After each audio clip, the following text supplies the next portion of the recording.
guys, Tim here from fairhomeofferkc.com, your local friendly home buyers in the KC metro area. Today we got a fun one for you. We're going to be talking about some of the downsides of being a landlord. So I run an investment business. I like being a landlord. I like real estate property. Why the heck would I be talking about some of the downsides of being a landlord? Well, contrary to a lot of popular opinion, it isn't all just swimming in Scrooge McDuck piles of money and lording over other people on your land. There's actually some very stressful situations and downsides that can come about that can lead you to being in a real bad pickle financially, or just really emotionally distressed and not really liking your life. So let's get into that right now. So reason number one that people end up becoming dissatisfied with being a landlord is that it actually takes a lot of work. There's a lot of ways to screw this up. Like I said, you can become in a bad financial or legal situation, and so it is not that easy as it's made out to be on TV or other social media to just go ahead and buy stuff and become a successful landlord. To start off with, you need to first find a property, get the property fixed out, and get the thing rented out. Then you have to decide, am I going to keep managing the property?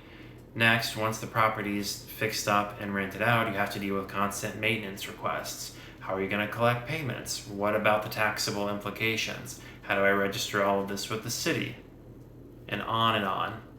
Next, once the property has been rented out for a while and the tenant decides they're ready to move on, another large part of the fun begins. A lot of the cost and stress in landlording is during tenant turnover. Maybe a tenant will live there for only 1 year, not take great care of the place, and then when they move out, you have a whole other project on your hands to again spend a bunch of money and time and resources trying to get the property fixed back up and stabilized before you can get another tenant in there. And that's just for one house. During the time that the property is rented out as well, you pretty much have to be on call 24/7. Especially here in Kansas City, the weather can get really cold, really icy.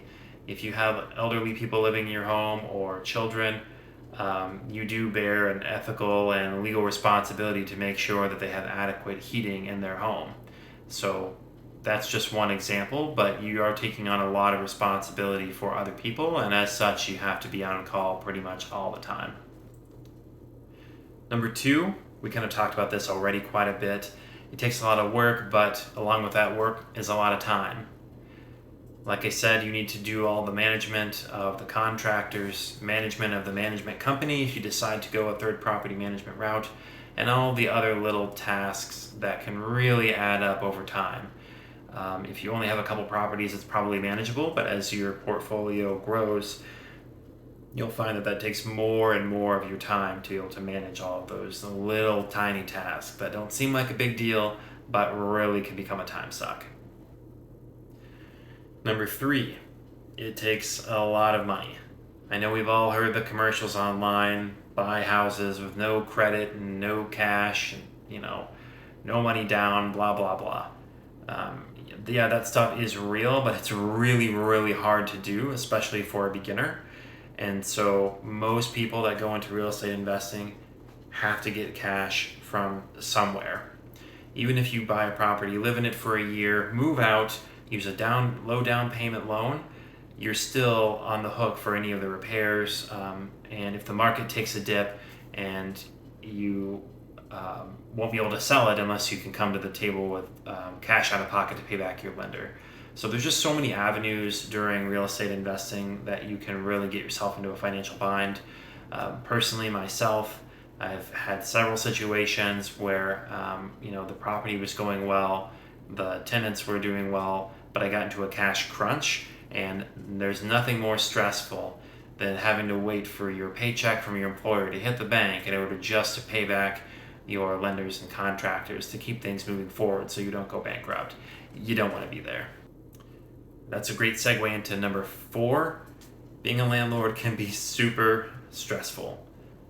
Dealing with people, dealing with people's problems, their living situation, dealing with contractors, managing employees, and overall the financial stress when things are not going well, when they start to go poorly, which they will at some point if you're in the game long enough, can really put a few gray hairs on your head or just cause you to lose your hair entirely.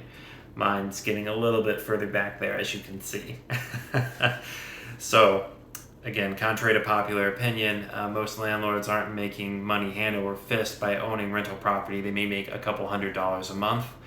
And so when things go poorly, it can become a very stressful situation very quickly. If you're a landlord here in Kansas City and you own some properties that you are just tired of owning, you want to be done with that, maybe you just want to get out of the landlording game entirely, give us a call. We'd love to talk with you, see what your options are, and maybe we'd be a good fit to be able to purchase that property from you. If that's something you'd like to discuss, I'd love to talk with you. The number is 816-800-9238. You can also visit us at fairhomeofferkc.com and put your information in there, and I'll give you a call back to discuss your options. Thank you very much for watching this video. I hope you learned something, and have a great rest of your day.